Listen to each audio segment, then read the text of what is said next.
కుర్రాళ్ళు ఈ సినిమా మన మెగా డాటర్ నిహారిక ప్రొడ్యూసర్ గా ఫస్ట్ సినిమా.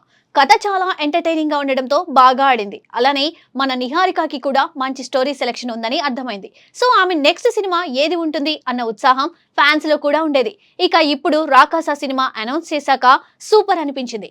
మనకి ఫస్ట్ గ్లింప్స్ లోనే సంతోష్ శోభన్ ని ఒక వలలో చిక్కుకున్నట్టు చూపించి భయంతో చంపి నవ్వించారు. ఇక ఇప్పుడు టీజర్ తో ఆ భయాన్ని ఇంకాస్త పెంచారు.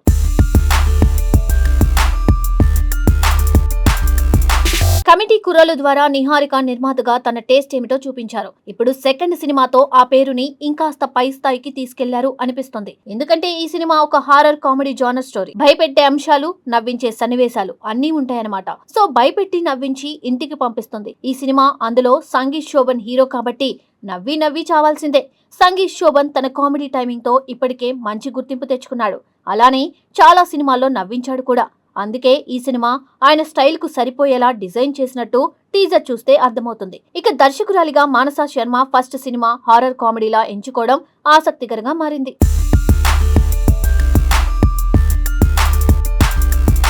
ఇక రిలీజ్ అయిన టీజర్ గురించి మాట్లాడితే స్టార్టింగ్ లో గ్రామీణ నేపథ్యంలో జరిగే కథను చూపించారు. ప్రముఖ నటుడు తనిఖీల భరణి వాయిస్ ఓవర్ తో కథ ప్రారంభమవుతుంది. ఒక గ్రామం, ఒక మాయాశక్తి, ఆ శక్తి వల్ల జరిగే అనర్థాలు, ఒక కోట, ఆ కోటలో దయ్యం, ఆ కోటకి ఎవరు వెళ్ళినా బయటికి రారు. కానీ సంగీత్ శోభన్ వెళ్తాడు, బయటికి కూడా వస్తాడు. అది ఎలా సాధ్యం? అది తెలియాలంటే సినిమా చూడాల్సిందే. బాగుంది కదా స్టోరీ.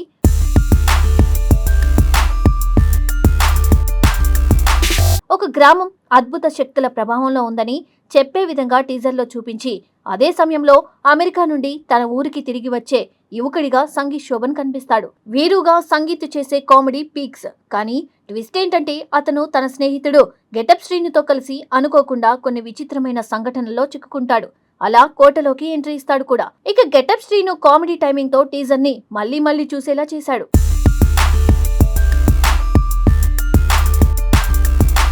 సో కథలో వీరు తనకు తెలియకుండానే కొన్ని చిక్కుల్లో పడతాడు. కానీ చివరికి ఆ గ్రామంలో నిజంగా ఒక ఆత్మ ఉందని తెలుసుకుంటాడు. ఆ తర్వాత జరిగే సంఘటనలు, ఆ దెయ్యాన్ని ఎలా ఎదుర్కొంటాడు అన్నదే సినిమా కథగా తెలుస్తుంది. సో భయపడడానికి, నవ్వడానికి సిద్ధమైపోండి.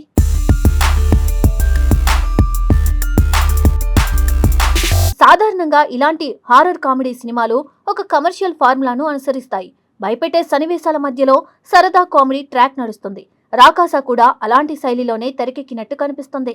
అయితే విజువల్స్ లో కొత్తదనం, నటీనటుల ఎంపికలో ఫ్రెష్ ఫీలింగ్ ఉండడం ఈ సినిమాకు ప్రత్యేకతగా కనిపిస్తుంది. హీరోయిన్ గా నయనా సారిక నటిస్తుంది. సంగీతాన్ని అనుదీప్ దేవ్ అందిస్తున్నారు.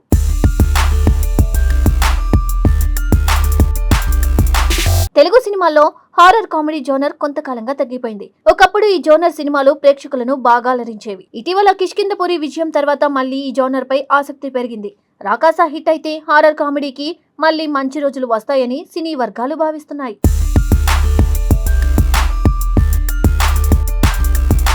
మొత్తానికి రాకాస భయంతో పాటు నవ్వులను కూడా పంచే సినిమా అని టీజర్ ద్వారా స్పష్టమవుతుంది. సంగీత్ శోభన్ కు ఇది మరో మంచి అవకాశం కావచ్చు. నిహారిక నిర్మాతగా మరోసారి తన మార్కు చూపిస్తుందా? దర్శకురాలు మానస శర్మ తొలి ప్రయత్నంలో విజయం సాధిస్తారా అన్నది చూడాలి. రాకాస సినిమా 2026 ఏప్రిల్ 3న థియేటర్లో విడుదల కానుంది. అప్పటి వరకు టీజర్ తోనే ఆసక్తిని పెంచిన ఈ సినిమా ప్రేక్షకులను ఎంతవరకు మెప్పిస్తుందో వేచి చూడాలి.